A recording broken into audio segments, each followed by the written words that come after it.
Some guy's just banging in his apartment, and he's like, "Holy shit, I am his brains out right now." The entire building is shaking. The walls are shaking. And it's New York City. You know there are at least like 1,000 people during the hooking earthquake. up while that happened. There's some guys just like, Jesus Christ, I'm shaking this bitch's fridge right now.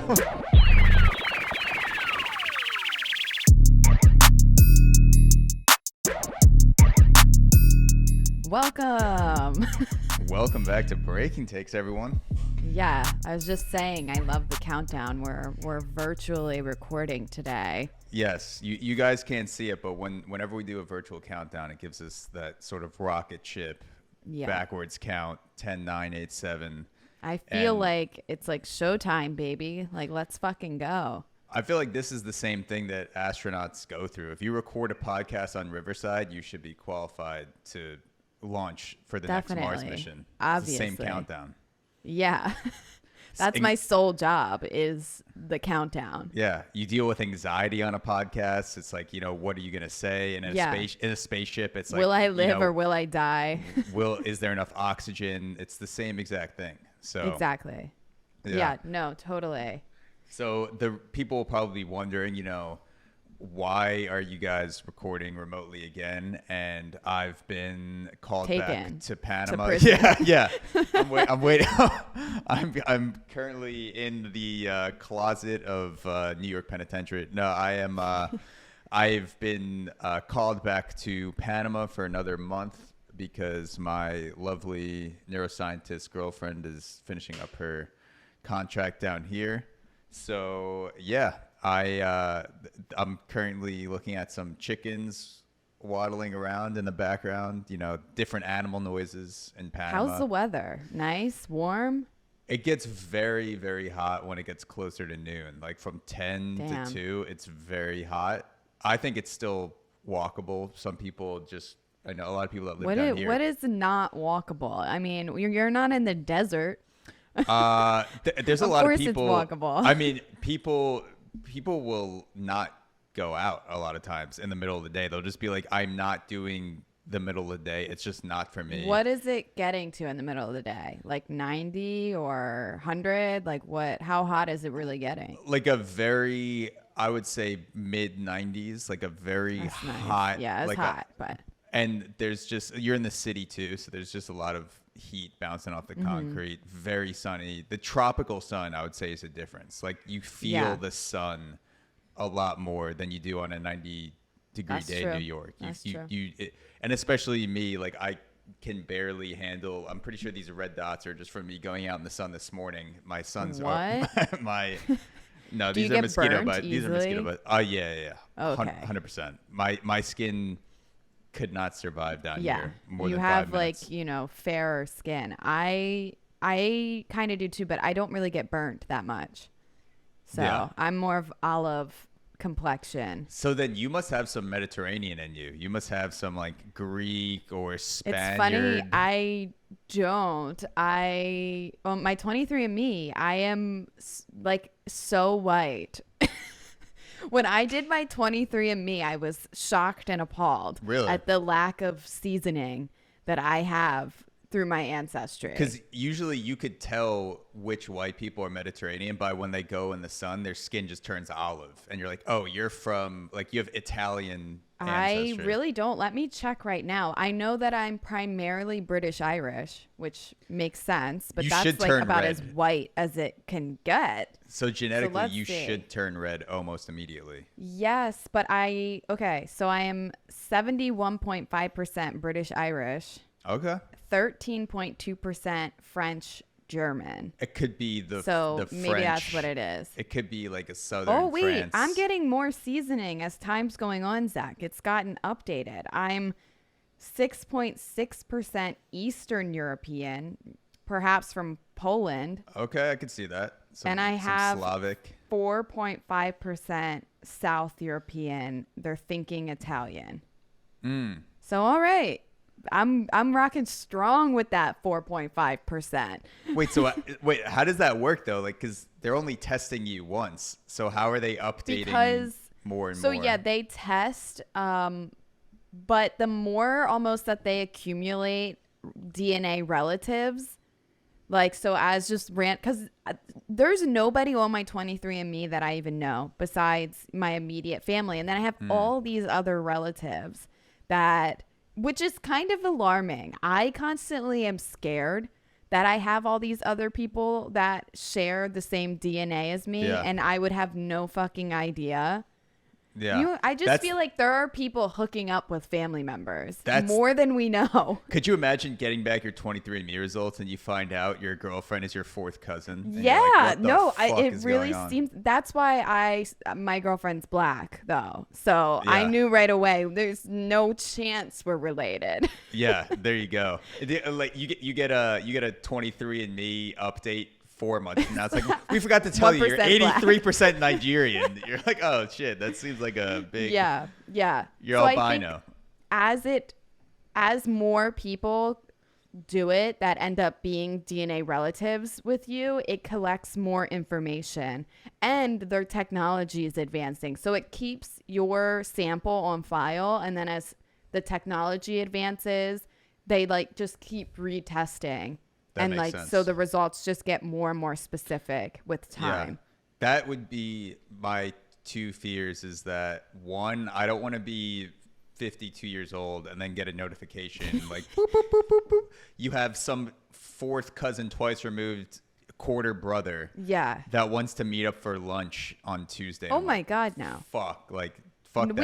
That's never happened. I solely did this just to see kind of where I came from. I thought I might have had something in there, but now I realize my ancestors have just been, I mean, in some ways it's cool, right, that we exist, because it's like, okay, our ancestors have somehow survived for all of these years. Like, that alone is super cool. But then on the other hand, I'm like, but y'all have just been like so white and hooking up with like, you're like from England, like just hooking up with each other. Then you came across the pond, like no added seasoning, whites only.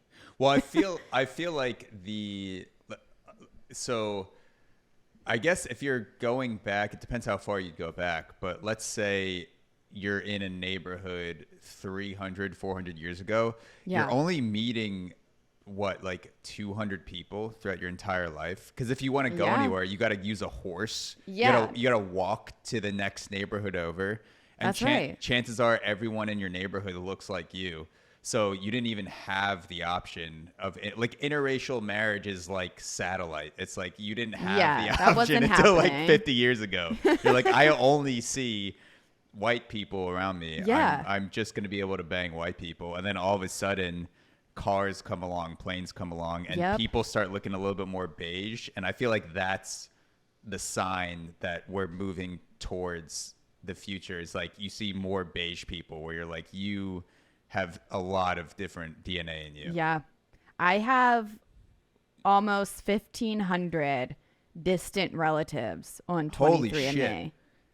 And only about, I would say only like maybe 5 of them I've heard of through the grapevine of like, my grandma's like, oh, you're so-and-so. She's related to your grandfather's sisters, whatever. Yeah. Everybody else, I have no idea who these people are. And they're everywhere, Zach. I mean, they're everywhere. I'm not safe anywhere in the United States. Can you select an option that doesn't send your shit to other people? Like, I want to know where I'm from, but I don't want to be in the public database. Probably. Yeah, I think so. Because that leads to my other fear. But I want them to know that they're related to me. There you go. They should be like, wow, that's like the star of the family right there, obviously. Well, when Breaking Takes blows up, you're gonna get 1,500 people hitting you up for money. They'll be like, oh my God, Sam Nash Breaking Takes is related to me. They'll do a quick Google search, shit. like, is that the same Sam Nash? It is. That goes off my other fear though, is that, let's say on the off chance, the 0.2% chance that podcasting doesn't work out, I'll obviously turn to a life of crime. And I don't want to get caught for a bank robbery 30 years from now, because I did a DNA test when I was I know. 31 A lot years of people old. are apprehensive with Yeah. doing these tests because of that reasoning. I have my own reasoning, being that my information was already in the system. So it didn't matter. Like, it's too late. Do you have a criminal record that I don't know about? You know, I've had some interesting run-ins.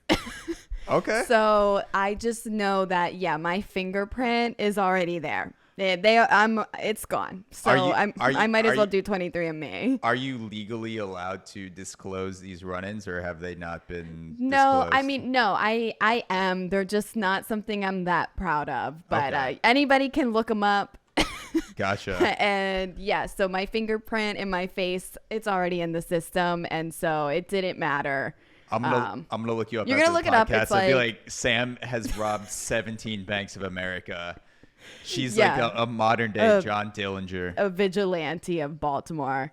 love No, that. it was nothing crazy. It's just like if you get arrested one time, your stuff is in the system, you know, and it Yeah. doesn't matter if it's just something stupid or you were with friends and in a group. Like once that happens and they have your fingerprint, your details are in the system. Yeah. There's some weird law in Virginia where it counts as an arrest if a cop just stops you but doesn't actually What? book you. Yeah, it's weird because I Yeah. remember I got stopped at a country concert for underage drinking. Classic, Yeah. college cop stop. Exactly. That's the same thing that my situation was. So. And I heard a rumor that cops needed the beer in the cup to test you.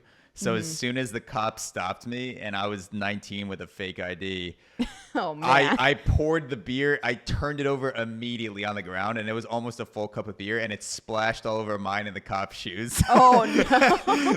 So he's like, "What the fuck are you doing?" I was like, "I don't know." And he's like, "All right, well, come with me." And I got my name put in the system. Yeah. He gave me a ticket, and then later I was talking to my dad and my uncle, who's a lawyer, and he's like, "Well, yeah, you have to go to court to get this taken off, or like do That's some community crazy. service thing, because it counts as an arrest the way that it happened in Virginia." So I was Yeah. like, all right, well then I've No, technically been that arrested. makes sense. Yeah, no. So kind of like same deal with me. I was just young and leaving a drag show actually, and yeah, just got caught doing the same thing. Super stupid. Stupid for me, like Yeah. I was being stupid. I think we could say the same. Like, Yeah. Dumping a beer on a cop's shoes is probably not the smartest thing you've ever done. It was so like it was like as soon as I did it, I saw the angle. I was like, "That's going all over this cop's shoes." Yeah. I could have poured that so much better, and it probably didn't matter. He's probably like, "What the fuck?" Like this kid's Yeah. doing something illegal, and he's retarded. Like I would have let him finish the beer. I Yeah. would have given him the ticket, and he could have just kept the beer. But yeah, he might have not even given me a ticket up to that point. He might have just been like, Yeah. "Son of a bitch, just He's like, just destroyed because you're my shoes." stupid, I'm going to give you a ticket. Exactly, 100%. Yeah. So, information's out there, people. Yeah. My DNA is out there. You can steal my identity if you tried hard enough. Yeah, no, that's also my backup plan. If bank robbery Yeah. doesn't work out, I'm just gonna start stealing identities. So it's good Yeah. to know. Okay. I'll let you know. I would let you know out of friendship. Just Great. like, hey, by the way, I have your social security. Bought it on the dark web. It was pretty cheap. Yeah. It would make sense. That's why you're in so- Panama. Like you're already Exactly. out of the country. Yeah, no, I have it. I'm paying. Are for you this in rent. Panama? This We is- don't know. I No. mean, you could be anywhere. You're gonna get a few rent charges in Panama on your next credit card bill.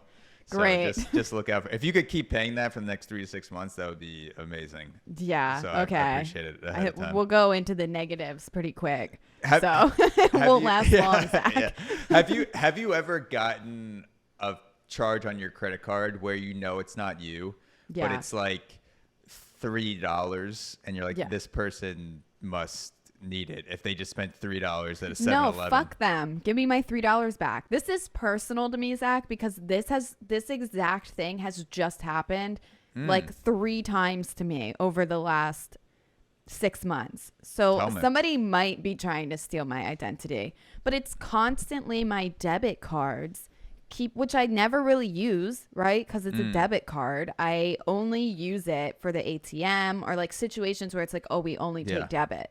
So Yeah, it's just been happening, and it's always apple.com charges. Like, people are somehow getting this card information and then they're using it for Apple charges, and they're like $5.99, $4.99, like these tiny amounts, but then there'll be like 30 charges. Is it not a subscription? Is it not a subscription that you have? No, because I don't even use Apple stuff. Like, there's no subscription I have through them. Because these are hacks. Like, somebody's doing fraudulent shit. Maybe my bank account is being drained right now, but I actually looked this up because I was getting a few Apple charges during the month, and I read a post saying that if you're subscribed to an app through your iPhone, so like I subscribe to a meditation app, it's like $7.99, like a notes app, that it shows up as apple.com. I was like, okay, it's just that. But it hasn't been an absurd amount of charges. It was like 2 or 3 a month. Yeah. I'm insane. So I check my bank accounts like every day. So they are fucking with the wrong person, okay? Yeah, I check that shit every day, and I caught it this time. I was just doing my daily check, and I'm like, what the fuck is this? First, I'm thinking it's like I share an account with Demi too, a bank account. And so I'm like, are you making these charges? Then I look, it's my card. Girlfriend steal my identity. Right? But no, it's my card. So I'm like, well, it's not me. So then I caught them in action. I like froze the account and all that. And when I called to like report that it was stolen, they were like, oh, are you calling about like these declined charges? And I was like, I got that motherfucker. As they were doing it, clearly. But yeah, so somebody's out there trying to steal my money, trying to steal my identity, and I'm not thrilled about it. Yeah. I was with my brother one time, and this is probably 3 or 4 years ago, and I got a charge while we were out, because I get anything that's charged, I'll get a text on my phone, like, you've spent, blah, blah, blah at the pizzeria. And it was a charge at a convenience store for 67 cents or something like that. Okay. And I was with my brother. I was like, that's weird, because I didn't buy anything. What could you even buy for 67 cents? No idea. And I've never seen that price. And I hadn't swiped my card for hours. And I was like, oh, whatever, it's 67 cents. And my brother's like, they do that to test if you're paying attention, because they'll do that like 2 or 3 times. And then if you don't cancel your card, then they'll drop like $1,000 on it. So you should probably cancel it if it wasn't you, which it wasn't. And I was like, oh yeah, you're right. So then I ended up getting a new card. Yeah. But now I'm on to their tactics. Exactly. So PSA, don't fuck with us and our money, but also check your bank accounts, people. On a regular basis. This is what separates Breaking Takes from the other shows. This is what people don't get, is that you're not just getting our latest takes on news stories. You're getting financial. I'm a CPA right now. Yeah, I think legally, just saying, check your bank accounts on a regular basis. I think legally, I've seen people say this on podcasts, so I think legally we have to say we're not giving advice. We're just saying things that we know about finance, and you can choose to follow it if you want. We shouldn't give advice. But look, we're 2 millennial podcasters that are doing okay in New York City. Yes. So, how many other people can say that? So exactly. This is what separates us. We have financial insights about what's going on in the world. You want to know somebody who doesn't have good financial insights? Tell me. This is not fully what my story's about, but it's a good hook. Do you remember Shakira and her tax issues? I vaguely. Well, we know who Shakira is. Yeah. Her hips don't lie. She had, this is like irrelevant to the story, but she was dealing with like major tax fraud in Spain, I think. Oh, damn. And she settled it by paying like 10 million or something like that. Let me look it up on Wikipedia right now, because just a quick 10 mil. Yeah, just a quick little nothing. Yeah. You play Hips Don't Lie 10 times, it'll produce $10 million. She probably makes that off that song a year alone. Yeah, exactly. So yes, she had a tax controversy in 2017 where it was revealed that she was the sole shareholder of a Malta-based company which was being used to transfer $30 million in music rights. Her attorney said this was legal, but the government said, we don't think so. So there were some issues there. I guess some like trying to get out of paying taxes by like reporting it as other stuff. I'm not sure. But we want to encourage Shakira to check her bank accounts. Yes. This is not financial advice. It's just life. Yeah. But Shakira's been in the headlines again recently. Okay. And this is going to hit home for the both of us because I know we're fans here. But Shakira has hit the headlines recently claiming that her and her sons found the Barbie movie to be emasculating. And I know that you're a fan of the Barbie movie. I am. It's made me feel like more of a man. If I'm being okay. honest. Say no more. The argument's over, Shakira. That's what I was thinking because I am reading this story and I'm like, wait a fucking second though. I'm Just Ken and Ryan Gosling is like the biggest star of the movie. And that wasn't even the plan, I don't think. I don't think they planned for him to be like the focal point of the movie, but it still turned out that way. And so she's claiming that like not everything has to be about women and women's rights. She verbatim says, my sons absolutely hated it. They felt that it was emasculating. And I agree. I'm raising 2 boys. I want them to be powerful while respecting women. I like pop culture when it attempts to empower women without robbing men of their possibility to be men, to also protect and provide. But I am just wondering, like, where did you get that from? Yeah. Barbie movie. Yeah. I'm like, okay, so before the Barbie movie, there were some headlines out there saying that this is emasculating for men, or that, you know, this is like a feminist movie or whatever. And then I saw the movie. Yeah. And I thought, they missed the whole point. I was like, it's the Barbie movie in name. Ken is the star. 100 years from now, people will be talking about Ryan Gosling's performance. I even told my girlfriend, I was like, Margot Robbie is great in this movie, but she could have been replaced by Scarlett Johansson or other, like they would have killed it. I agree. No one else could have played Ken like Ryan Gosling. So if anything, this is like cementing a man taking. It's the opposite of feminism. A man took over the Barbie movie. That's what I'm saying. It's like and he's like, oh, you want to have a woman's story? Like, I'm gonna fucking shit all over it with my I'm Just Ken climax at the end, and I'm gonna perform it at the Oscars in a pink jacket. Exactly. I'm gonna take over the Barbie franchise. He literally performed at the Oscars. Like, it doesn't get bigger than that. And it's so funny. I think to even say that the Barbie movie is emasculating, to say that like, oh, this movie's for girls, it's kind of like, well, yeah, I mean, Barbie the doll is for girls. I mean, it doesn't mean that men and boys can't play with Barbie dolls or watch the Barbie movie. It's just like, yeah, it's Barbie. It's literally designed for women. So of course it's trying to bring in like a female audience. So I would understand why maybe some men wouldn't want to watch it. I wouldn't call it emasculating though, especially when the whole point of the movie was like Ken learning that he doesn't need Barbie to be important. Like that 100%. Was the whole point of the movie. So they straight up just missed the story entirely. Yeah, you could say that you don't like the movie. That's fine, obviously. But she's the reason she doesn't like it doesn't make sense. Like, this is a men's right movie.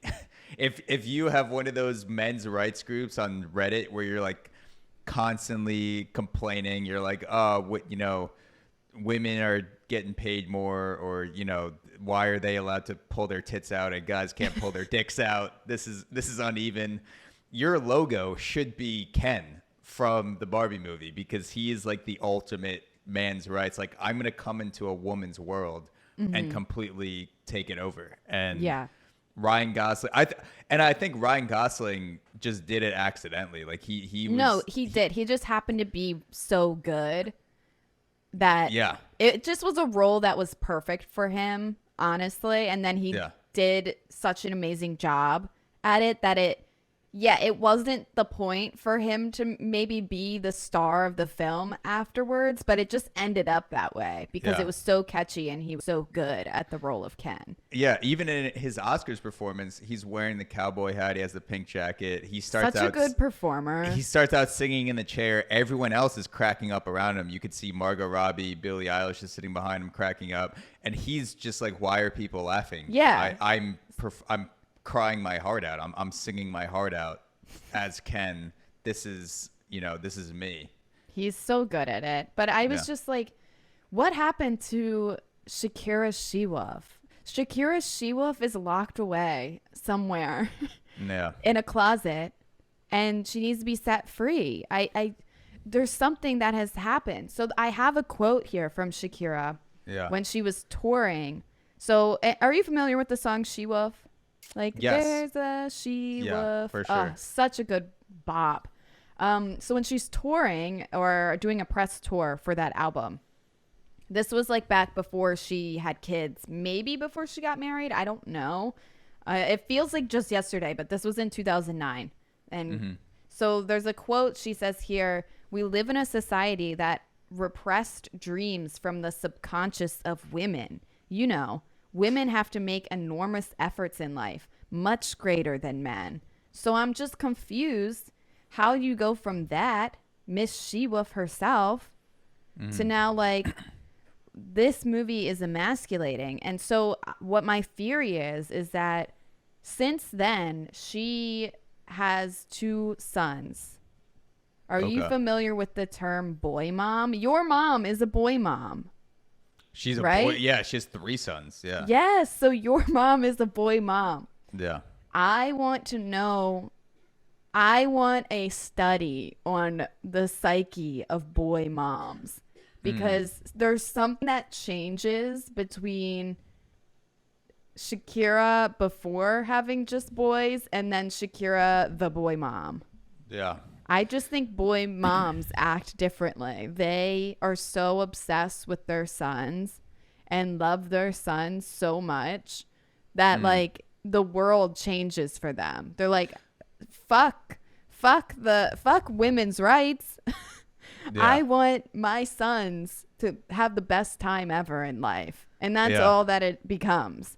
That would be so funny if Shakira just became the face of the men's rights movement. She's singing "Hips Don't Lie" at like a far right rally and belly dancing. Yeah, like it's like like 3,000 incels and Shakira. They're like, Shakira's our leader. Like 3,000 guys, but want to fuck her, but they're like, I can't. I'm an incel, but she's our leader. I can't. I would go to a men's rights rally if I saw Shakira as like the poster billboard. She's going to be performing live. Yeah. No, I mean, she might as well. So I don't know. It was just really interesting to me because I'm like, where did you miss the plot of the movie for one? Yeah. You used to be the she-wolf, and now what are you? You're nothing. She honestly sounds like one of those guys that just got stuck down a rabbit hole on Facebook. Yeah. And she watched 3 videos and she's like, the world is broken. Yeah. The world it's eating men alive. Yeah. And I have to use my hips to save them. And I think she does. I think she's pandering right now to the male gaze because she also recently got divorced. There was that whole debacle of where she caught her famous soccer playing hubby cheating via the strawberry jam in the fridge. Do you know what I'm talking about? No. So I remember the cheating, but I don't remember strawberry jam. It was I don't remember like how all of this came out, but that was the name of the hooker, Strawberry. She left her pussy juice in the fridge. She claims that she was the only person in the family to eat strawberry jam. Like her husband hated it and her boys didn't like it. So then she left, for work, I guess. And she came back, after a week, and that the strawberry jam in the fridge had been opened and eaten out of. And she was like, who the fuck was in my house? Yeah. Because I have lived here for like 8 years and nobody has ever liked strawberry jam but me. Nobody's ever eaten the jam. Yeah, And someone's now eating out this someone's jam. been in the jam. Yes. And my husband. Yeah, and then it came out that he was cheating and they got a divorce. So I do respect her FBI ability. I mean, good on her. Yeah, I was going to say that does. You got to watch what your hoes are eating out of the fridge, people, okay? If you're cheating, you need to make sure they don't get into your wife's strawberry jam. Yeah, like to pick up the jam and be like, that's a little light. My husband's cock has been somewhere else. Yeah. That is like. She's like, that's not how I left. I left the jam up here, and now the jam's down here. Yeah. That's Something's going on. That's like in every CSI show where in the last 8 minutes, they always have like the guy who looks up, like he looks at an object and he's like, oh shit. And then they put together the whole thing. That's her with the jam, looking at the jam being like, oh my God, my husband's been eating out another woman and she's been eating out the jam. This is the connection. Worst part is, Zach, is like that to me isn't even crazy. I feel like I've done things like that before. I have had situations. I feel there was one instance with a past girlfriend where I just saw a picture, like she was at a drag show, and then I saw a picture and she was just standing a little bit too close to this one girl, and I didn't like that girl's energy. Is this the same incident where you got arrested? You went to the drag show and you just beat the fuck out of that girl? It's interesting that drag shows do tend to lead me into situations. You're like, then I bounced her head off the concrete, and for some reason the cops for murder. Yeah. No, so different situation, but I saw a picture and I didn't like this person she was standing next to. I just didn't. And then I saw that she had become friends on Facebook with that person in that picture. And I was like, no. I straight up to her face was like, who the fuck is that? Yeah. And I was right.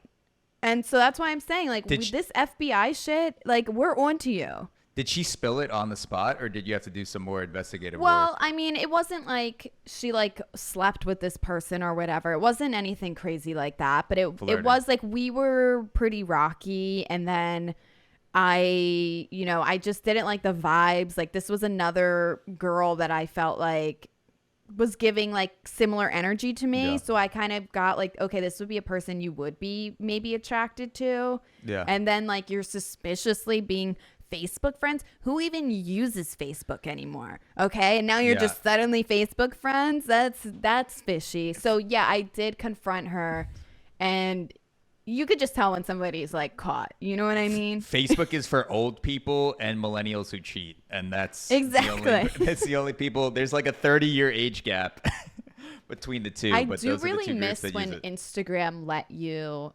stalk people's actions, like back in the day when Instagram would let you see what other people liked or commented or who they recently followed. That was so dirty, and I loved it. Now Venmo does that for some reason. Every Venmo, it's like Sam sent Claire money for donuts. Yeah. Like, I didn't know she was still talking to Claire. And Venmo is weird because it's everybody that you have in your phone contacts. So it's people that you have not spoken to. I have people on my Venmo and I see their transactions. I have not spoken to them in 20 years. Yeah. And I'm just watching them give so-and-so money for rent or for flowers. I'm like, oh, you guys are dating now? Cool. People definitely get caught cheating on Venmo for sure. Oh, yeah. There have been some where it's like, Keith sent $24 to Elizabeth. I thought you broke up with Elizabeth. You said you guys stopped talking, and it's like, I might have put it in her butt for $24. $24 up your charges. Yeah, come on, Elizabeth. Now. No, it was for lunch first, and then the butt stuff happened. That was free. Yeah, lunch was $24. The butt stuff was free. It's technically complimentary. It's not sex work if you put the money towards the meal first, and then the butt stuff comes later. That's true. That's Venmo taught me that. Yeah. But yeah, I just had another thought on the Shakira thing because this is I saw something the other day where it said that Gen Z is actually much more conservative than millennials, because millennials went through the whole woke age, wokening, you know, like this whole shift. And now being more conservative is kind of like the punk rock of going back. Like it's because everything is woke. So it's like if you aren't woke, that's like the rebellion of the 17-year-olds now. So maybe this is a move by Shakira to tap into Gen Z, because I don't know. I don't think it's going to work. Gen Z is now more conservative, leaning towards that area. Listen, Shakira hasn't had a hit song in what, like 10 years? She's going to need to do more than that. She's going to need to start getting those hips fucking moving again and get to work. Maybe this is her promo for her next album dropping. Maybe she's going to drop a men's rights album. Yeah. And this is like her getting ready for it. Yeah. Yeah. She just starts like going on tour with Trump and doing that. Could you imagine if Trump announced her as VP? I like Shakira for some reason. I feel like that would work. She's not even from America. I feel like literally from South America. I think. I just feel like that would like Trump running with a VP, some like over the top bitchy Latina woman. Might as well. For some reason that just feels like that would push him over the top for sure in 2024 if he announced Shakira. Anything goes. I really think this election, anything goes. Yeah. So if Shakira wants to sign up for that, go for it. I don't think that that's the reasoning. I think she's just old. Like, I think she's approaching 50, and you go through things when you go through a divorce and you find out your man's fed your strawberry jam to his hoe. Like, it changes your psyche, Zach. And so she's just different now. She's a trauma victim. It's a lot. It's a lot for sure. She's got to take some time to rehabilitate and maybe rewatch Barbie and try to see the point. Try to not miss the point of the movie when she watches it next time. Yeah, like I said, obviously there are a lot of people who don't like the Barbie movie for all different reasons, but because it makes men look bad, that just doesn't make sense, because Ryan Gosling killed it. He took over it became the Ryan Gosling affair, pretty much. Yeah, no other argument even needed. They just straight up missed the point. I don't know. If they make a sequel to this movie, it's going to be called Ken. It's not going to be called Barbie 2. It's going to just be called Ken, and starring Ryan Gosling, because that's where the money is, and that's where Hollywood goes. Yeah. How do you feel about now they're making other movies? Like making Barbie open up a world where now I think they're making a Polly Pocket movie. And they're just going to keep taking... I guess they did that with Transformers. Was Transformers a toy before it was a movie or a book? Like, what came first? The toy or the film? Transformers was the toy, and then they made the live action films with Shia LaBeouf. Why are they trying to turn it into like a toy Barbie franchise? I'm just curious. Like, I don't think they're going to turn it into a Barbie franchise. It's just like after Barbie was such a success, I kept seeing other headlines where it was like, oh, now they're going to make like a Polly Pocket and like a Bratz movie. And I'm like, okay, all that's cool, but I guess, we're just opening a world where we're now going to make movies. I don't think you can do it. It's never going to be as good as Barbie. I think that's just par for the course for Hollywood. I think all the Hollywood execs are just huge pussies that don't want to take risk. And because movies cost so much to make now, they want to see something work before they put money into it. So if someone writes an amazing script, they're like, like, we don't know if this is going to work. And then one Marvel movie pops off and they're like, let's make 45 more. Oh my God, stop. $1 billion Stop with the Marvel movies, please.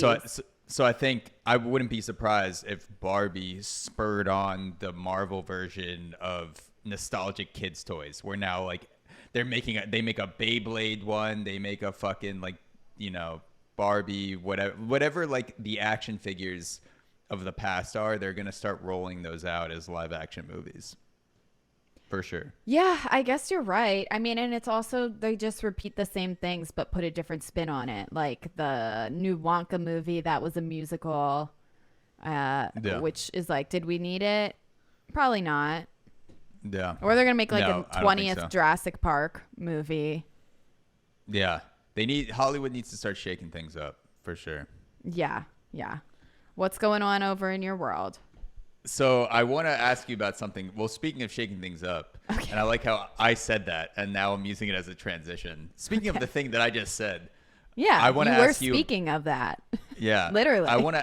Exactly. Speaking of shaking things up, how was the NYC earthquake? Because that happened after I left for Panama. I wanted to ask you about that. Like, how did it feel? Did you feel anything? Did you have any rumblings? What went on? Yeah. So this was actually not my first earthquake. There was an earthquake that happened in Maryland maybe like 15 years ago. And I remember that was my first earthquake experience. And at the time I was a teenager. I was probably like 15, 16. And I might have been through the same one. Yeah, because you were nearby, right? You were in like Virginia or something. I was in Richmond in 2011. There was an earthquake my first year of exactly. college. That was probably the same one. So I was working at a snowball stand, which for our non-Americans and non-East Coasters, that's basically like a little shack. Literally a little shack on the side of the road. That's like an ice cream shack, but snowballs are like shaved ice. If you said I was working at a drag show, I would have been like, this has to be the story. You're like, you gotta stop going to drag shows, man. This is the problem. No, I would have started connecting the dots. Like, you know what? I don't think I should go to any more drag shows.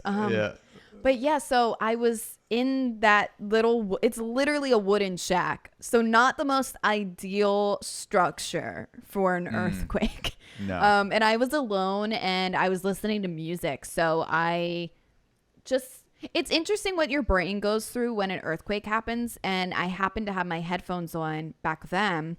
It's funny because on Friday, I also was wearing my headphones and was working. So like both times I had this situation where I'm like, I'm starting to feel something, but I'm not hearing anything shaking because I'm not listening. And then I'm just looking around like, what the fuck's going on? So the first earthquake was a little scary, and I pride myself on being really smart. I somehow knew to like exit the snowball shack and like get somewhere where nothing would fall on me. And good so move. On Friday it was the same situation. I was working, I had my headphones on, and all of a sudden things were shaking. And if anybody has ever fucked up doing the laundry and you put something in your washing machine and it's like the washing machine's going crazy, if you put in like a too big comforter or something you or blanket, it actually start to move. It's like, so it kind of felt like that, only I was like, I'm not doing laundry. So that's interesting. And my cat started freaking out. My fish tank was shaking, and I live in a brownstone in New York City. So I'm on the ground floor, but actually underneath me is my landlord's cellar. So they have storage down there and like the water heater tank. Like, so then I start going, oh my God, is something exploding in the basement? I thought something was going to explode. And then before you know it was over. So I mean, we felt it. It then occurred to me really quickly because I had been through the one in Maryland that it was an earthquake, but all the neighbors were outside. We all went out like, what the hell? Like just looking around like, did you feel that? Like we all kind of thought we were going crazy a little bit, but we felt it. It was like, it was short. It was only like 30 seconds of quaking. The first one I felt, which was the one you were in Maryland for, I was in Virginia. I was just sitting in my dorm room, first year in college, and all of a sudden the building started to shake. And I was like, like the football team is running laps above us. Probably, I get like, what? That's weird. Your brain tries to come up with like any other solution. It's weird. They're just stampeding above us. And then I realized that we're on the top floor. And I was like, oh, okay, like there's nothing. The only other thing is there's an earthquake. And I didn't even realize it was happening for like 30, 45 seconds. And then it was over by that time. That was a unique experience. And then when I was in Japan last year, there was an earthquake the first night. And as soon as it happened, we were asleep, and then they have an alarm. I would be more afraid in Japan because there are like tsunamis over there. So their infrastructure in Japan, because they have so many earthquakes, they're in the Pacific Rim of Fire, which is one of the most like tectonic plate activity places in the world. Their infrastructure is so good. They have it equalized. They have earthquake warnings 10 seconds before it happens. Oh, cool. So we got a thing in our hotel room. It just started blasting like beep, beep, earthquake, whatever. And nothing was happening. And then it started happening. So they have like these sensors where if it's going to be bad, it gives you, you know, not a lot of warning, but like 30 seconds to possibly get out of a building. Luckily, it wasn't that bad. It was just some shaking, but it was a surreal experience every time. No, yeah. I think there were a lot of people here in New York that had never felt an earthquake before. I mean, West Coast, that's super casual, but I do think the way a lot of people responded, they like had never felt that before. So I'm kind of thankful that I had already known what it felt like, so I wasn't like freaking out, but it doesn't seem like any major damage happened. I was kind of wondering like, what happens when you're on the subway? Like, I'm like, did the magnets like hold it? Clearly nothing happened. I mean, I would know about it by now. So everybody's safe. Everybody's fine. But I was just wondering, like, would they just like go off the tracks, or like, are they under the ground? Like, where's the earthquake? Is it quaking down there or what? I would always assume. Yeah. Like, do the homeless people stop screaming for 30 seconds and they're like, oh my God.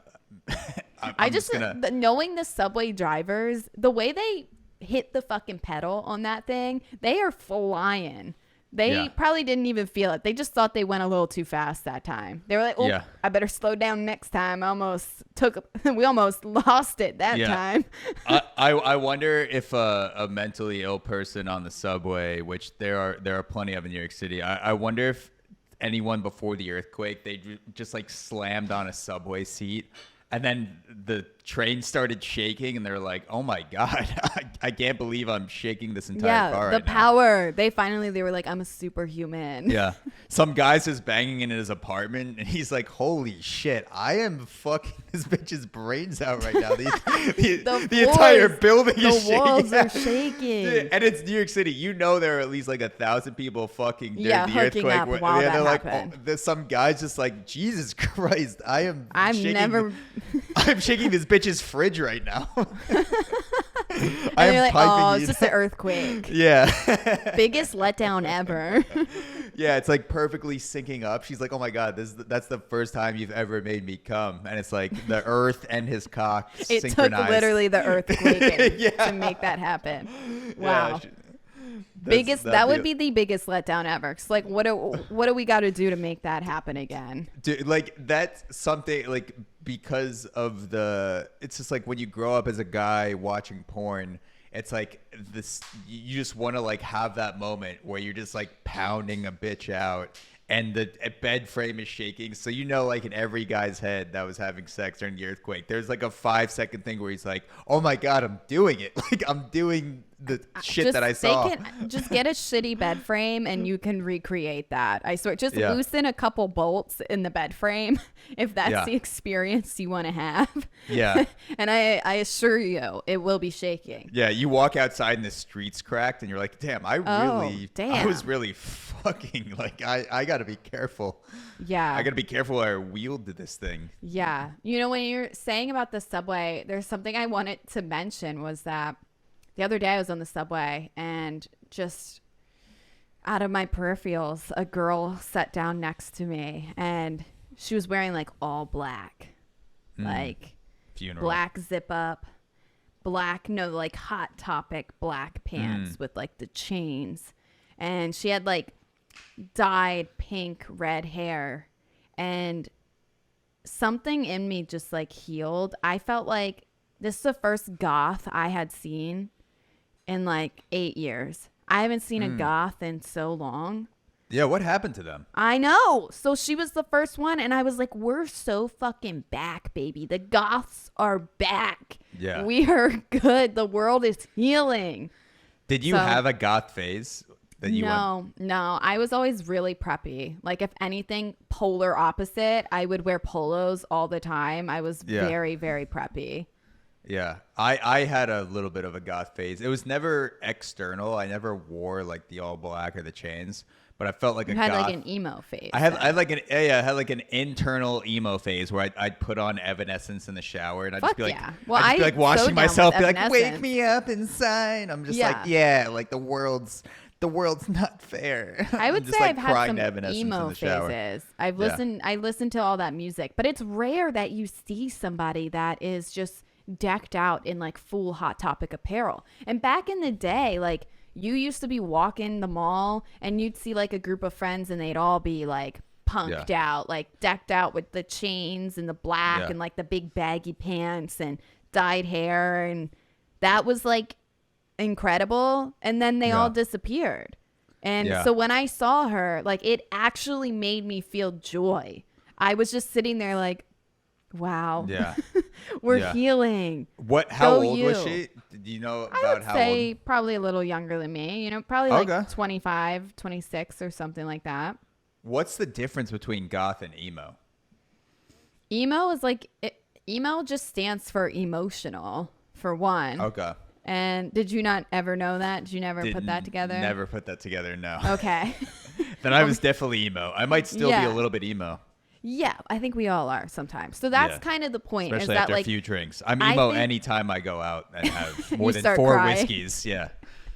Yeah, I think that's kind of the thing, is that like anyone can kind of fluctuate on like being emo at times.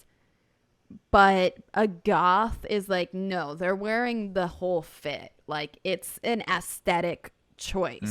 Like, they've got dyed hair, they've got the outfit on.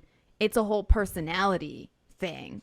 And I respect the goths. I want to bring back goths. Next Breaking Takes, I'm going to introduce goth version of me. I hope you stick to that. I'm going to like spike out my hair. Spiked out hair, the black eyeshadow, mascara. I want to see the spiked neck collar, chain wallet, all that stuff. Yeah. No, I want it. I want goths to come back. So I feel like you already have. I feel like safe with goths in the subway. I want goths to be like the what were they called? They were the Angels or Hell's Angels? Yeah, that or no. Were they were a biker gang. Yeah, no, it's something else. Like a they goth, used to wear like the red hats in the New York City subway. Yeah, like and goth they were like vigilantes. But yeah, I want goth vigilantes to start helping New York City. We have nothing left to lose. Could you imagine you're getting choked out by someone on the subway and then you just see a chain wallet fly out of nowhere and it just knocks the guy in the head that was choking you, and some goth is like, "You're welcome," and then they could literally take off their like chain link necklace and just like choke someone out with it. I mean, yeah, everything you wear is a goth. It's a weapon. Yeah, so it's perfect. You were decked out in weaponry. Perfect vigilante attire. For sure. Yeah, and black, so you can slip into the night. Like, I'm ready for that. So yeah, I think we're healing. America's healing. You have a pretty good goth name too, like Sam Nash. I feel like there's a dark edge. Oh, Sam Nash. Okay. Yeah. All right, I'll work on it. I was a vampire for Halloween this past year, so I do have some leather, some black leather I can incorporate into my everyday. Now I want to get attacked on the subway just so some goth person comes out come out of nowhere and just whip someone with a spike necklace and just you won't beat them fuck into with the them. ground. Yeah, exactly. It'll end real quick. Yeah.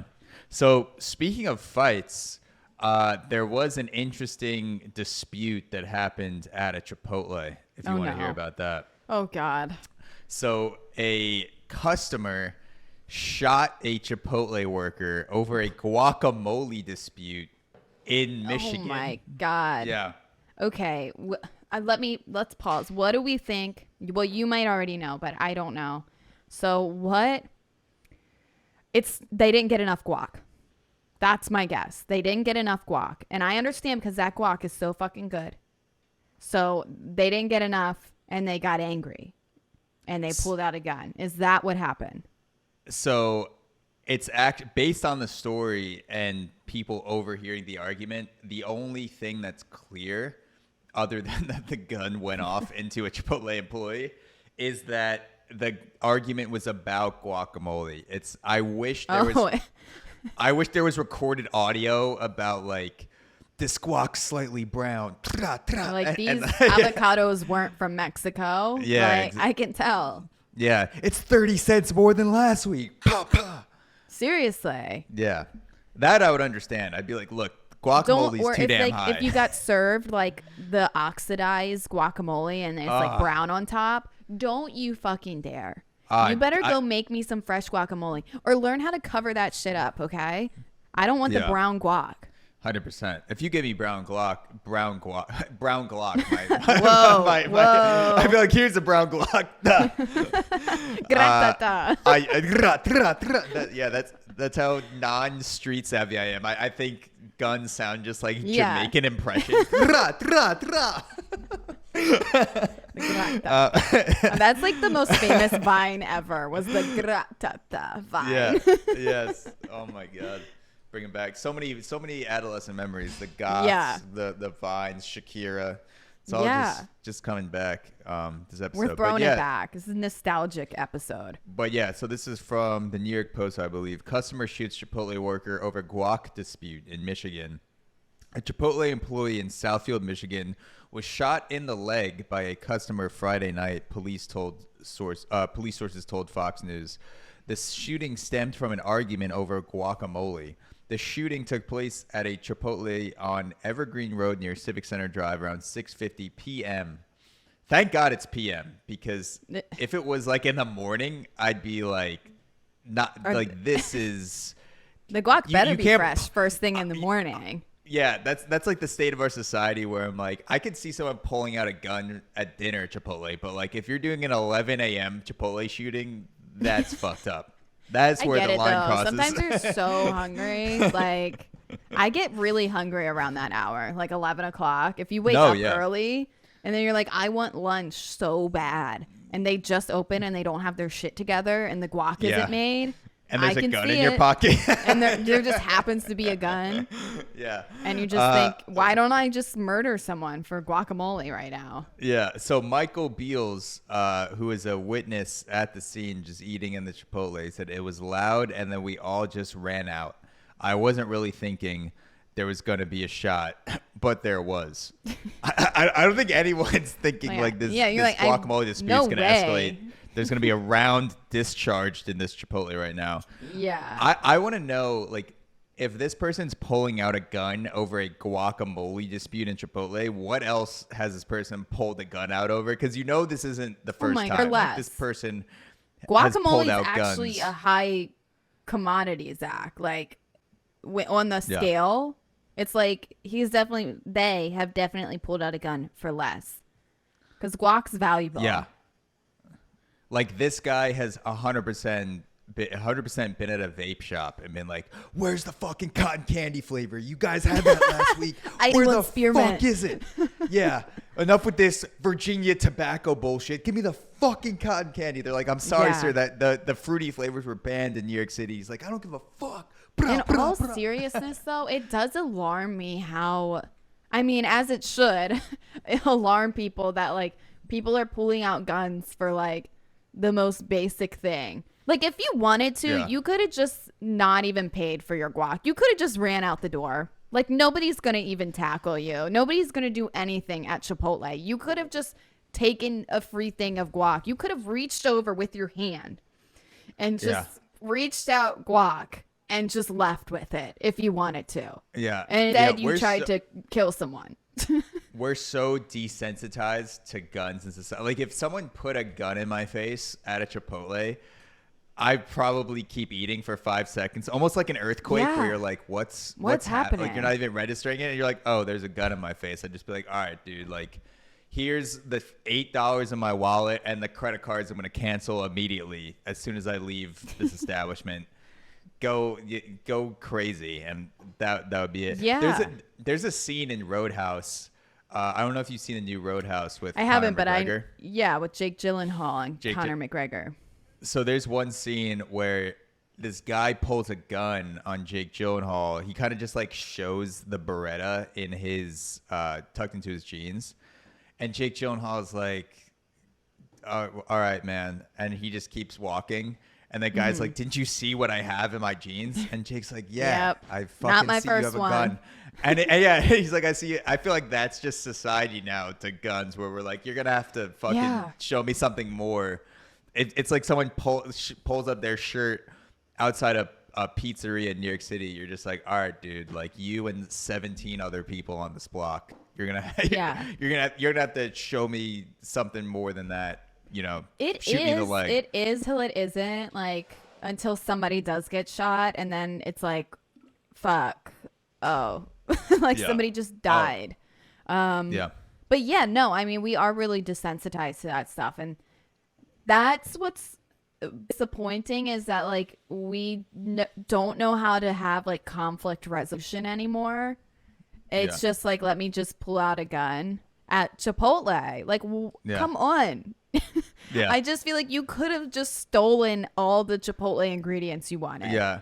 Like, you didn't have to pull the trigger. I would love to see the guy who shot the person in Chipotle. They go to some anger management conflict resolution class, and he's telling the instructor what happened. He's like, all right, so they didn't have enough guac, and that's when I pulled out my Glock. And the guy's like, wait, is this a was song? There what thoughts? Wait, are we rapping now? Yeah, he didn't have my guac, so I pulled out my Glock, and then I put in my bump stock and shot him off his cock. And then I was like, yo, now you fully stocked. Now that guac be fully stocked. And that was good. Like, all right, dude. Yeah, that was good for improvising. You're like a SoundCloud rapper. Yeah, and now I'm chock full of ideas, and now I'm sitting over here with all my fears in my eyes raining down because I'm an emo. Give me my brown rice because I'm done being nice. Oh yeah, and you just teaching me about life because I'm going through this strife. And all I wanted was my bowl of guac, and he didn't have it. So that's when I pulled out my Glock and the and then the guy, the anger management, the counselor is just like, all right, did any thoughts run through your head where you saw they didn't have enough guac, and before you pulled out your gun? And the guy's like, no. Now that I think about it, this was just my reaction. He's like, all right. Yeah, it's just a natural thought process. I think I see the problem here. Yeah. Yeah, but so many people grow up in environments where that literally is what they see and what they know.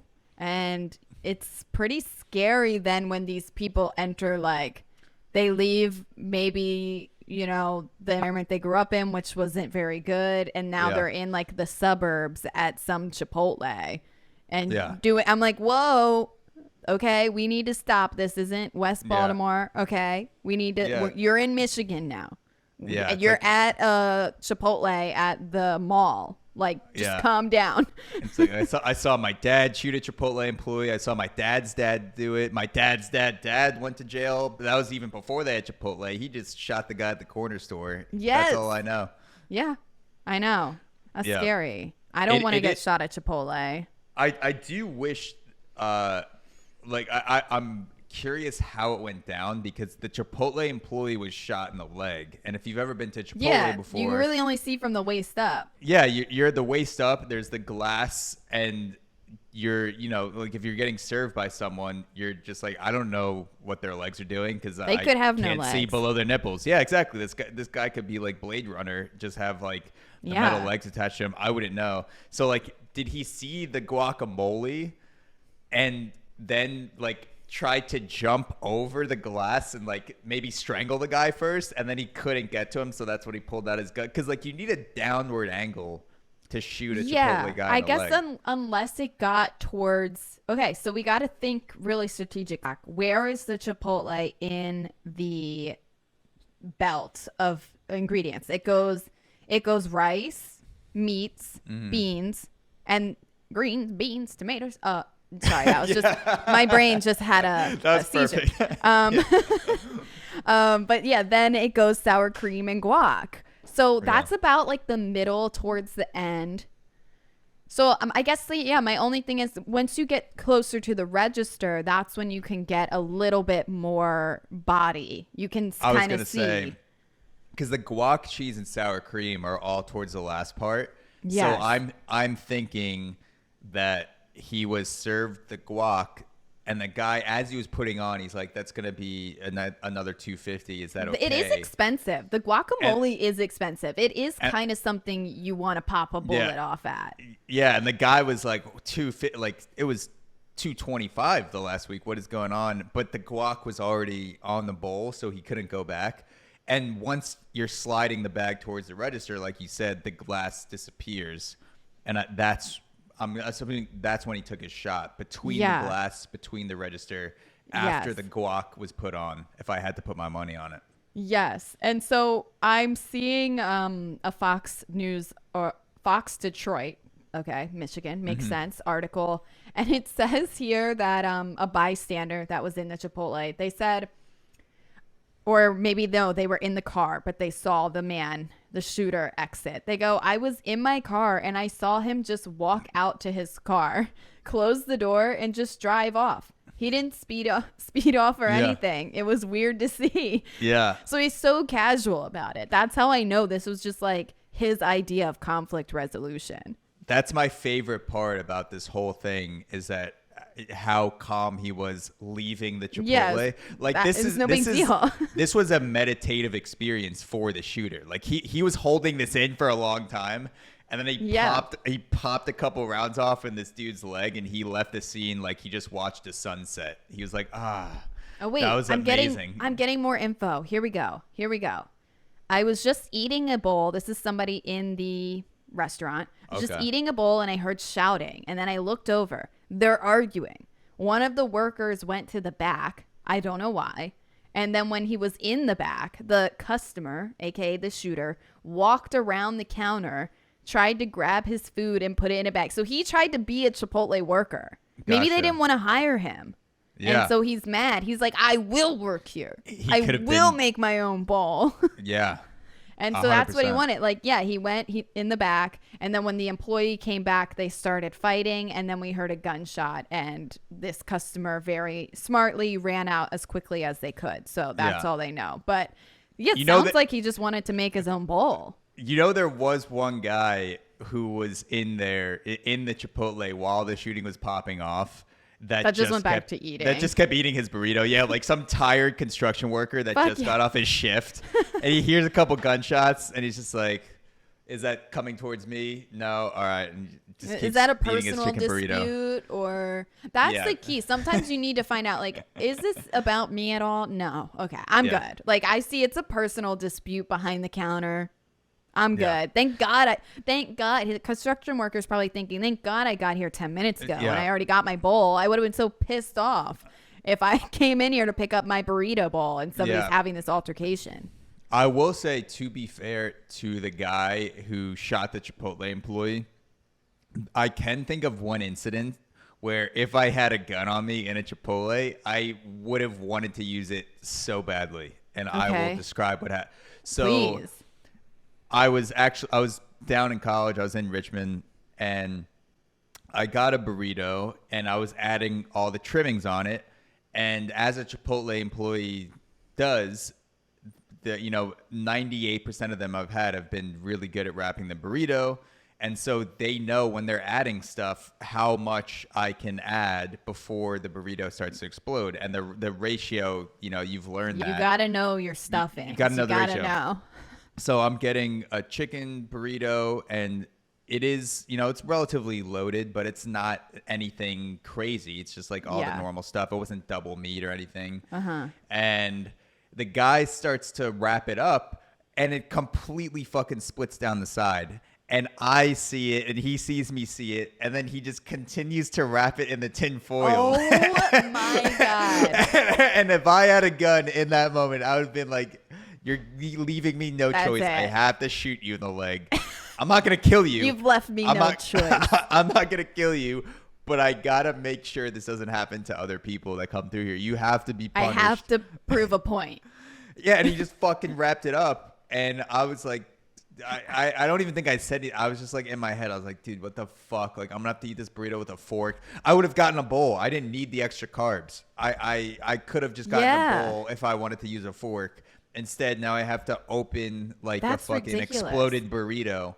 He should have at least given you like another, heated you up another tortilla. Yeah. You know, just been like, you can fix this on your own, like wrap it again. But I think he ended up wrapping one and just putting it in the bag in tinfoil just because, but once the ingredients are in there, you can't like take them out. You know what I mean?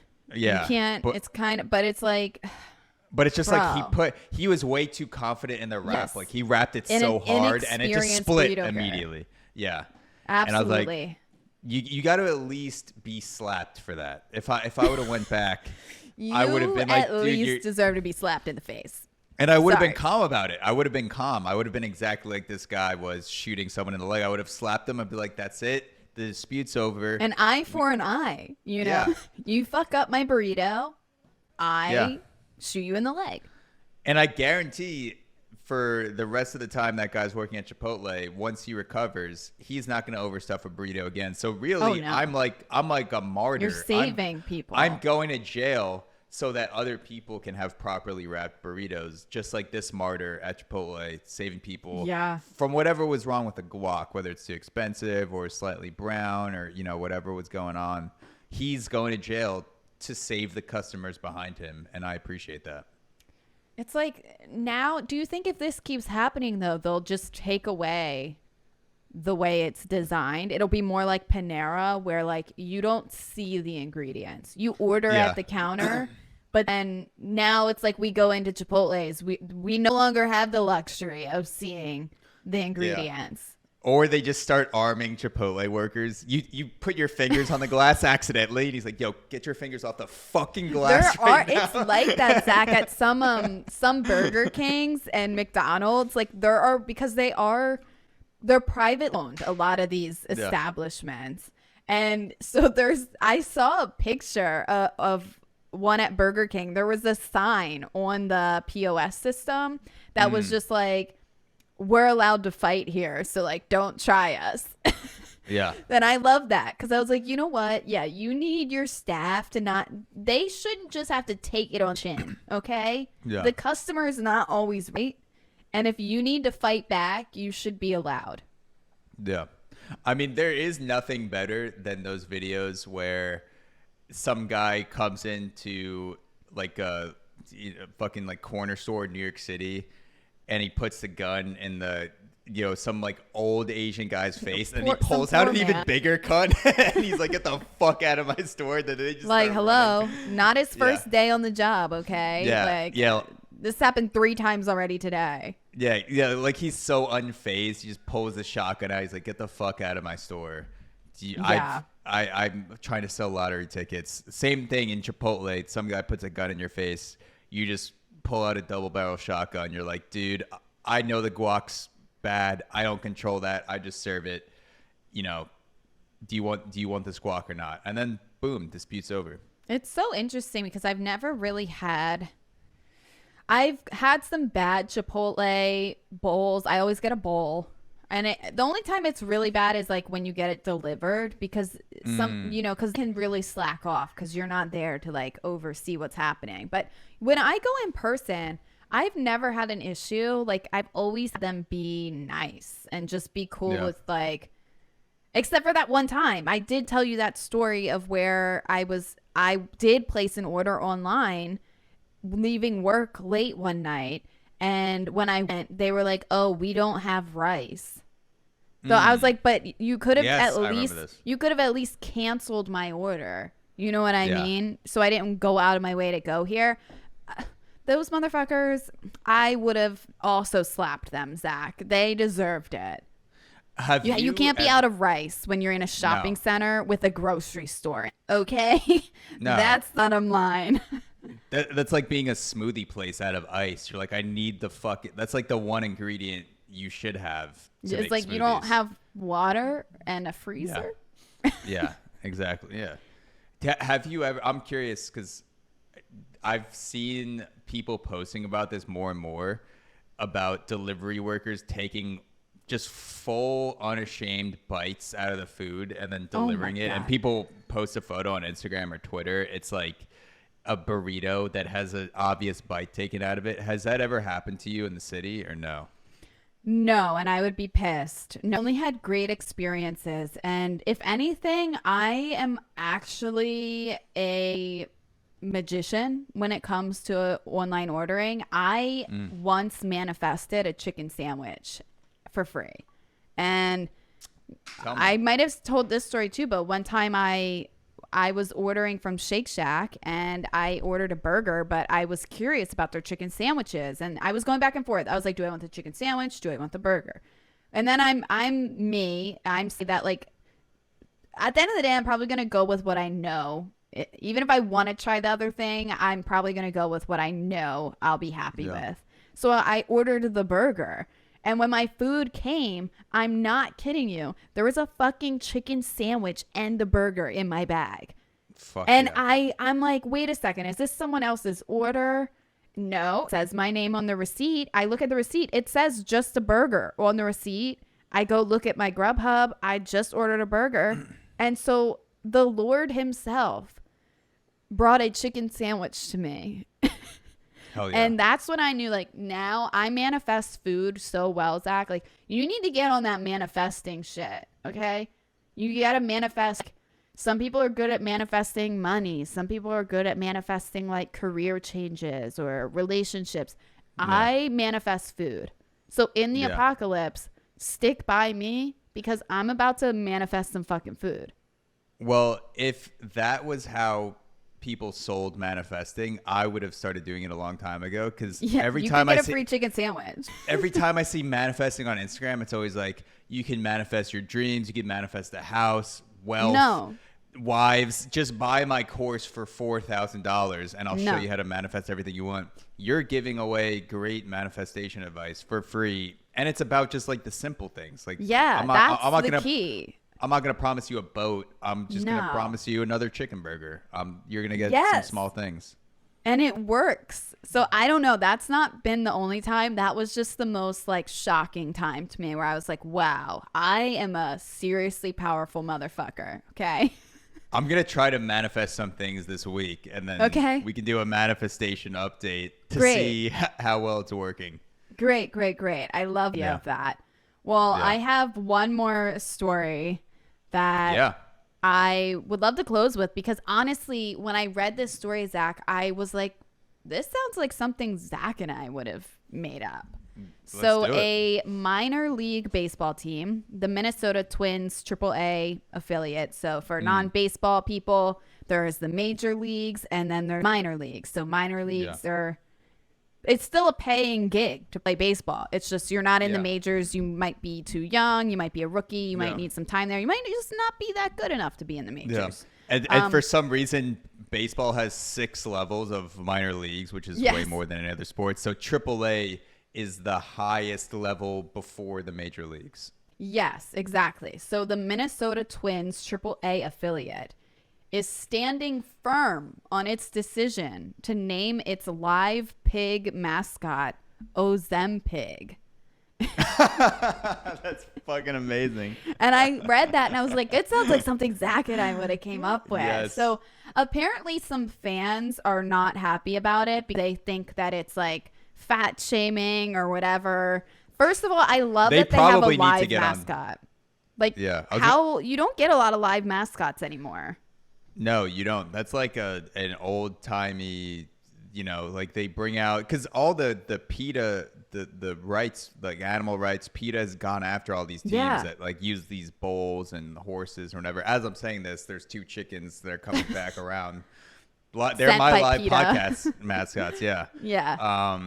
But yeah, it's definitely an older thing where it's like they bring out the bull at halftime and they parade it around. Now PETA's like, you can't do that because they don't feed the bull enough calories. They're not getting paid. You're not paying the bull a living wage. Yeah, exactly. It can't. The bull can't rent an apartment for the amount that you're giving it. Yeah. So I thought this was interesting. Apparently, a pig is always their mascot, but I guess like they get a new pig. I don't know what happens to the pig after the season ends. Yeah. But like this horse has been around for 40 years. This mascot is pretty old. Yeah. So past winners. So this year it's Ozempic. Past winners were Ham Solo, like ham. Notorious Pig, which I also love. And this year Ozempic was up against Porky Blinders and Sloppenheimer. And I like that. I just love this. So they think it's great. They're absolutely standing by it. They doubled down on this because all these people came out and they were like, this is like fat shaming, like, or maybe glorifying like Ozempic. But they are just straight up like double downing, like, no, this is our Ozempic. This is the mascot. I don't know what to tell you.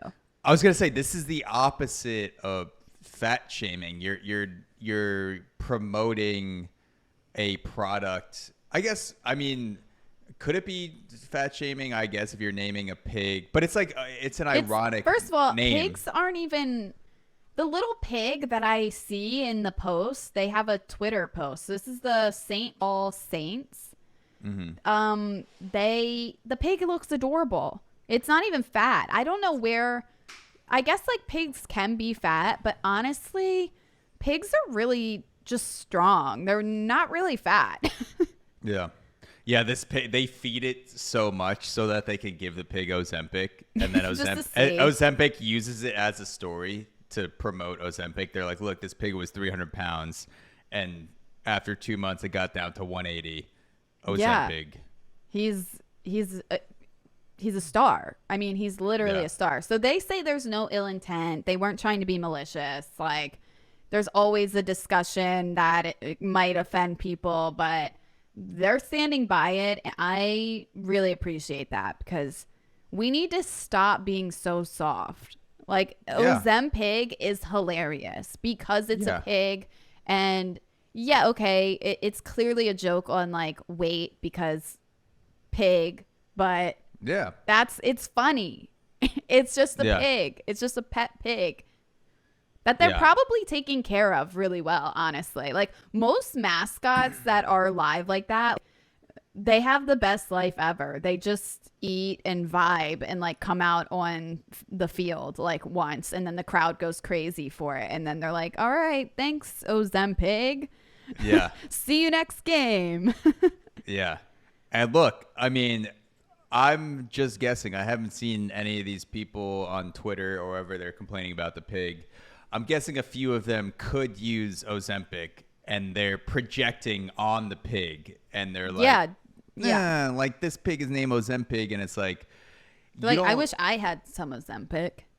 Yeah, exactly. It's like if you know, an ugly guy that bashes Ryan Gosling, it's like, is this really about Ryan Gosling? Is this really about the Barbie movie, or do you wish you maybe had some better looks? I think it could be something similar. Exactly. I think so too. I encourage this because when you see some of the mascots of like professional sports teams, it's like, what the fuck is that? Yeah. Some sports teams, it's like, what is that? I don't know, because being from Baltimore, I mean, you might know, we have the Ravens and the Orioles, which are literal birds. So our mascot is an obvious bird. Go birds, baby. But for the Mets, what the hell is the Mets mascot? The Mets mascot, it stands for the New York Metropolitans. It's literally Mr. Met. It's a baseball. It's a baseball. Okay, I guess I'll give them. I mean, that's fine because it's a baseball and you're playing baseball. Let me see what's the Yankees mascot. What in the fuck is that? Its name is Dandy. Okay, and what is that? It's just some. I couldn't even verbalize what it is. It looks like a Chuck E. Cheese character. Yeah. So that's what I'm saying. Like, you can't get mad at an actual pig mascot when we have mascots that you can't even tell what it is. Yeah. It's just some weird creation. Exactly. And in a time where fun mascots are going away, teams are constantly changing their name, you got an Ozempic, and it's like the people of Minnesota should be happy that they're one of the last teams that they're having fun. They're in the middle of the country. Yeah. They haven't been fully overtaken by like the coastal wokeness. They can still have a pig named after Ozempic. Hell yeah. And they're like, and there's some people that are like, no, not. It's like, shut up. Just go to the game.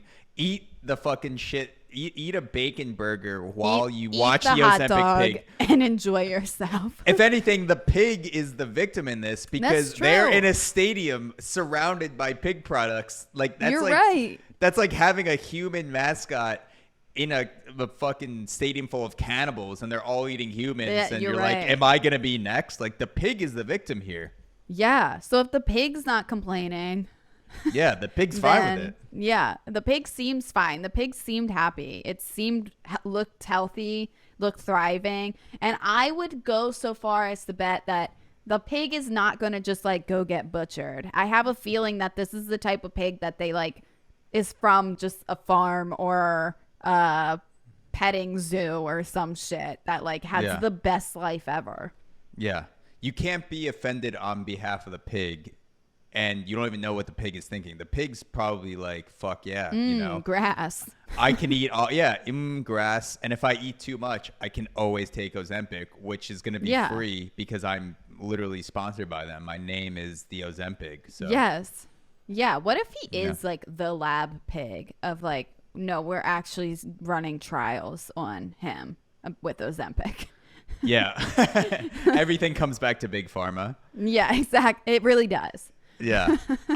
Listen, I hope that the Ozempic and Shakira go on a men's rights / fat shaming tour across America, and they just go on stage with each other. And Shakira, she sings Hips Don't Lie, and then she goes on a men's rights rant, and then the Ozempic comes out, and they just start passing around Ozempic at the concert. I would pay to go see that. I'd pay $100 and like to go see Shakira and the Ozempic on tour together. And all the diabetics just feel like they're like, well, I have to vote that way.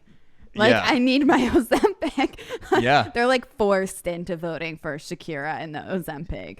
Yeah. If anything, the Ozempic, one is the victim, and two is bringing awareness to the fact that Ozempic is a diabetes medication that has been co-opted by like the LA influencers who are using it to lose weight. The Ozempic is like, no, give it back to the people that actually need it. Give it back to the pigs. Give it back to, you know, like the middle, not that everyone in middle America is a pig, but I'm a pig. I eat like a fucking pig. I might need Ozempic one day when I get diabetes, but I won't be able to get it because some influencer in LA is going to be using it to lose like 11 pounds when I'm like, I'm dying. Can I please get my Ozempic? This true. Pig is bringing awareness back to it. Yeah. Putting out a PSA of like, hello, we need to help our people first, our diabetic people first. Yeah. Look, I think the way they solve this is use the T-shirt guns, but to shoot out free Ozempic during the 7th inning stretch. You just like catch one. Woo! I got one. It's just it's already in the needle, so you just have to stick your arm out and get stuck by Ozempic. Free entry for diabetics, and they're like, look, you gotta be in the stance and you'll get your medication for free. You know what, like those aren't bad ideas. Free entry for diabetics. Like I'm gonna hit up the marketing team and be like, look, free entry for diabetics, and then you shoot out vials of Ozempic during the 7th inning stretch. You can even wrap them in the T-shirts so they don't crack. You're like a kid that opens up his T-shirt, you have diabetes, it's like boom, there's your Ozempic for the month. Yeah, one lucky winner a game gets Ozempic for like a year, you know? Like you got to check under your seat. Like, do you have the golden ticket? Yeah. I got free Ozempic for a year. Yeah, they have the Ozempic cam where they're putting all the people on Ozempic on the actual camera, and they're just like, oh my God, it's us. We're it's back to the Ozempic. You have to shoot it in while the camera's on, you know? Kind of like the kiss cam. It's like, yeah. One of the guys is passed out, and the announcer's like, I don't think that was Ozempic. Oh, no. Oh, no, not again. Oh, man. We got to check those vials. You really do. Read the vial beforehand. Yeah, they have to put on the ticket, no sneaking in your own vials like alcohol. It's like the vial. Yeah. You must purchase the vials inside the stadium. Yeah. Well, we have a lot of ideas for this team. So we want the naysayers to just like, they need to think a little more outside the box, you know? Think of all the good that the Ozempic is doing for the world. Yeah.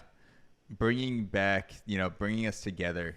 And, just making the world a better place for everyone. That's right. Yes. Yeah. Thank you, Ozempic. Thank you, Ozempic. And thank you for listening to this episode. And if you'd like more episodes where, you learn about the Ozempic, you get financial insights, self-defense if you're ever at a Chipotle, if you find yourself working there.